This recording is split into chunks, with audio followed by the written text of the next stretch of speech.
Hello friends, Bharati చెప్పే కథలకు స్వాగతం అండి. ఈ కథ పేరు పద్మనాభుడి పెళ్లి. కుముదవతి నగరంలో పద్మనాభుడు అనే యువకుడుండేవాడు. వాడు మంచి అందగాడు, కానీ ఒట్టి అమాయకుడు. వాడికి నా అన్న వాళ్ళెవరూ లేరు. ఒకనాడు వాడు నగర వీధుల గుండా పోతుండగా రత్నభద్రుడి కుమార్తె సులక్షణ పల్లకీలో పోతూ కనిపించింది. ఆమె అద్భుత సౌందర్యానికి పద్మనాభుడి కళ్ళు చెదిరిపోయాయి. ఆ క్షణంలోనే వాడు సులక్షణను తప్పక పెళ్లాడి తీరాలని నిశ్చయించుకున్నాడు. రత్నభద్రుడు కుముదవతి నగరంలోని ప్రముఖ వర్తకుల్లో ఒకడు. కోట్లకు పడగలెత్తినవాడు.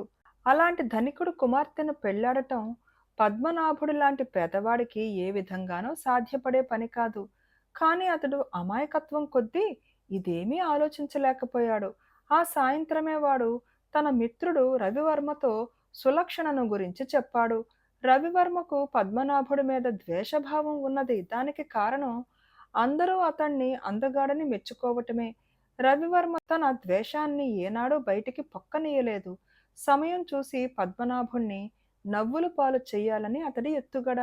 పద్మనాభుడు సులక్షణ అందాన్ని వర్ణించి తానామెను పెళ్లాడదలిచినట్టు చెప్పగానే రవివర్మ, అదెంత పని పద్మనాభ, నీలాంటి అందగాడు అల్లుడు కాబోతున్నాడని తెలిస్తే రత్నభద్రుడు ఎగిరి గంతేస్తాడు, వెళ్ళి అడుగు అని సలహా ఇచ్చాడు. అమాయకుడైన పద్మనాభుడు నిజంగానే రత్నభద్రుడి దగ్గరికి పోయి, మీకు అభ్యంతరం లేకపోతే మీ కుమార్తెను వివాహం ఆడదలిచాను అన్నాడు. రత్నభద్రుడు చాలా పెద్ద మనిషి, నెమ్మదస్తుడు. ఆయన పద్మనాభుడు అమాయకుడిని గ్రహించి, నీకు నా కుమార్తెనిచ్చి తప్పక వివాహం చేస్తాను, కానీ అందుకు నాకు నువ్వొక మణుగు బంగారం ఇవ్వవలసి ఉంటుంది అన్నాడు. పద్మనాభుడు అంత బంగారం తేలేడని రత్నభద్రుడికి బాగా తెలుసు. అయితే పద్మనాభుడు అంతటితో ఊరుకోక సంగతి చెప్పి రవివర్మ సలహా అడిగాడు. దానిదేముంది, వెళ్ళి వడ్డీ వ్యాపారి సోమనాథుణ్ణి అప్పు అడుగు, నీ వంటి అందగాడికి అతను తప్పక అప్పిస్తాడు అన్నాడు రవివర్మ. పద్మనాభుడు సోమనాథుణ్ణి చూడబోయి, ఒక మణుగు బంగారం అప్పుగా ఇవ్వండి అని అడిగాడు. సోమనాథుడికి పద్మనాభుణ్ణి ఆట పట్టించి వినోదించాలి అనిపించింది. ఆ కారణంగా అతను పద్మనాభుడితో, నీ అంతటి వాడికి నేను అప్పులు ఇవ్వడం ఏమిటి? ఆ కనబడే నది ఒడ్డున చెట్టు కింద భైరవ బైరాగి అనే ఒకతనున్నాడు. అతనికి ఇనుము ఇత్తడి లాంటి వాటిని బంగారంగా మార్చే పరుసవేది విద్య తెలుసు. వెళ్ళి అడిగావంటే నీకు ఉచితంగా మణుగు బంగారం ఇస్తాడు అని అన్నాడు. బంగారం ఉచితంగా లభిస్తుందన్న మాట విని పద్మనాభుడు చాలా ఆనందపడుతూ బైరాగి దగ్గరికి పోయి, ఒక మణుగు బంగారం ఉచితంగా ఇప్పించండి అన్నాడు. ఈ బైరాగి పెద్ద మోసగాడు. పరుసవేది విద్య నేర్పుతానని అమాయకుల నుంచి చాలా డబ్బు గుంజాడు. వాడలా కూడబెట్టిన డబ్బును గౌరముఖుడు అనే గజదొంగ దొంగిలించుకుపోయాడు. బైరాగి ఆ గజదొంగను పట్టాలనే ఆలోచనలో ఉన్నాడు. పద్మనాభ, నువ్వు అందగాడివే కాదు, తెలివైన వాడివి, ధైర్యవంతుడిలాగా కనిపిస్తున్నావు. ఒక పని చెయ్యి, నగర పరిసరాల్లో అడవిలో గౌరముఖుడు అనే ఒక గజదొంగ ఉన్నాడు. వాణ్ణి పట్టి నా దగ్గరికి తీసుకువచ్చావంటే నీకు మణుగు బంగారం ఇస్తాను అన్నాడు బైరాగి. పద్మనాభుడు అడవికి పోయి అక్కడా ఇక్కడా వెతికి ఎలాగైతేనే గౌరముఖుడు ఉన్న ప్రదేశం చేరాడు. గజదొంగ పద్మనాభుణ్ణి ఆదరంగా చూసి, ఏం నా ముఠాలో చేరాలని వచ్చావా అని అడిగాడు. అదేం కాదు, భైరవ బైరాగి నిన్ను తన దగ్గరికి తీసుకువస్తే నాకు ఉచితంగా మణుగు బంగారం ఇస్తానని చెప్పాడు. దయచేసి నాతో రా అన్నాడు పద్మనాభుడు దీనంగా. గౌరముఖుడికి పద్మనాభుడు పరమ అమాయకుడని అర్థమయ్యింది. వాడు అతడి ఆధారంగా చిన్న తమాషా చేయదలచి, నీకు మణుగు బంగారం ఏం కర్మ, 10 మణుగుల బంగారం దొరికే మార్గం చెబుతాను.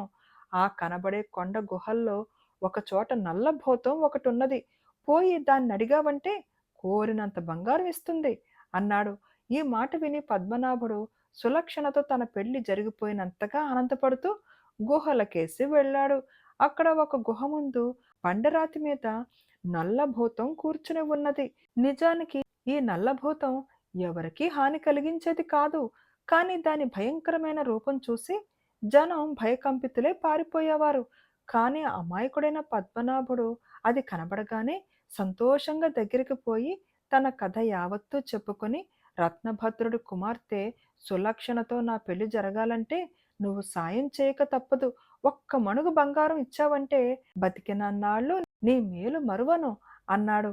అంత నిర్భయంగా ఒంటరిగా తన దగ్గరికి వచ్చిన పద్మనాభుడు ఎంత అమాయకుడో, ఎలాంటి నిర్మల హృదయం కలవాడో నల్లభూతానికి తెలియడంతో దానికి అతడి పట్ల చాలా ఆదరం కలిగింది. భూతం లేచి గుహలోకి పోయి ధగధగా మెరుస్తున్న 4 వజ్రాలు తెచ్చి పద్మనాభుడికి చూపుతూ, నీకు కావాలంటే మణుగు బంగారం కాదు, లక్షల కోట్ల విలువ చేసే ఈ వజ్రాలు ఇవ్వగలను. కానీ నువ్వు చెప్పినదంతా విన్న తరువాత నీకు వీటి అవసరం ఉండదని నా నమ్మకం. నగరానికి తిరిగి వెళ్ళి రత్నభద్రుడికి జరిగిందంతా చెప్పు. అప్పటికి అతడు ధనం కావాలంటే వచ్చి వజ్రాలు తీసుకుపో అన్నది. పద్మనాభుడు నల్లభూతానికి తన కృతజ్ఞత చెప్పుకుని నగరానికి వచ్చి జరిగిందంతా రత్నభద్రుడికి చెప్పాడు.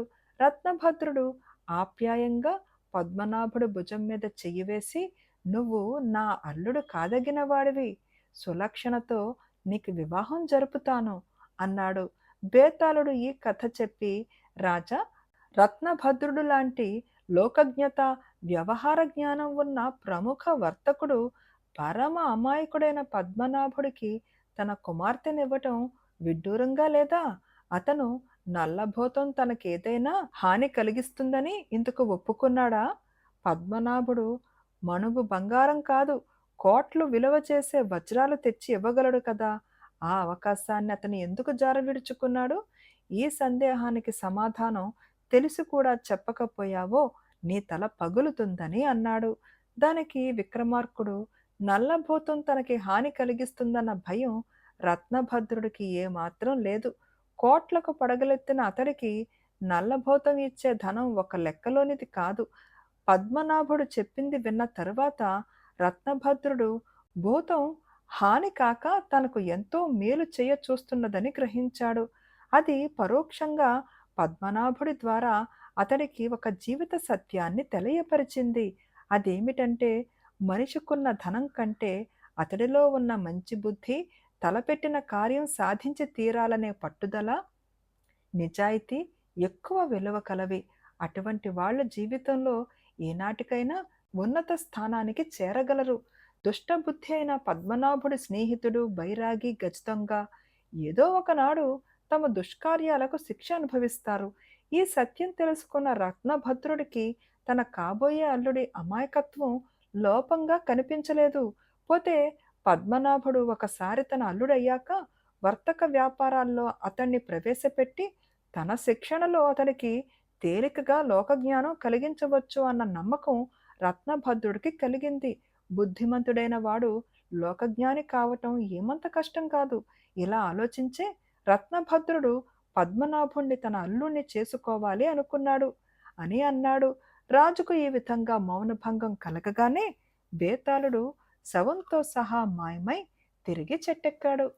ఫ్రెండ్స్, ఈ కథ నచ్చిందా అండి?